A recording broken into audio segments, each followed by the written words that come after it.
Katotohanan ni Fatima na si Miguelito ang tumapos sa buhay ni David at mali ang paratang ni Rigor na si Tanggol.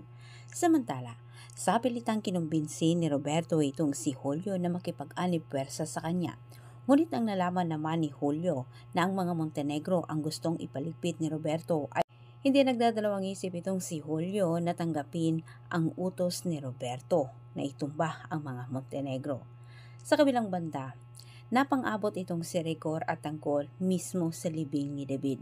Ngunit bigo naman itong si Tanggol na bawiin ang katawan ni David. Ngunit hindi pa rin susuko itong si Tanggol at tilang gagawin niya ang ginawa niya kay Bubbles noon na kung saan inakala ni Olga nasa maayos ang kanyang anak, ito pala ay kinuha na ni Tanggol. Sa napaparating na meeting abansi ng mga gerero sa grupo ni Tanggol, nagkasundo naman sa kabila ang mga gerero at itong si Julio na sirain umano ng Red Phoenix.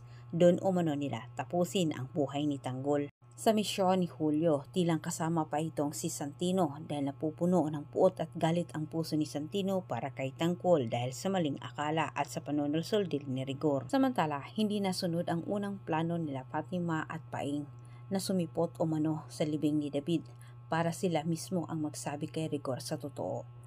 Ngunit nahadlangan ito nang dahil din sa mga tauhan ni Miguelito na kung saan nasiplatan sila. Mismo mula sa kapitbahay nila Paing, kanilang napag-alaman ang meeting na abansi ni Tanggol.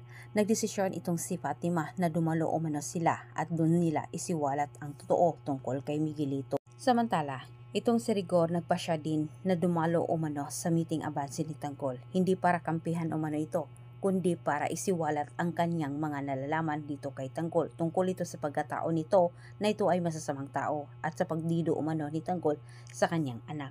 Ngunit sa puntong ito, tilang magugulat na lang itong si Rigor sa mga sasabihin ni Fatima sa harap ng mga tao na hindi handa ang mga gerero. Antabayan pa nyo ang susunod kong update.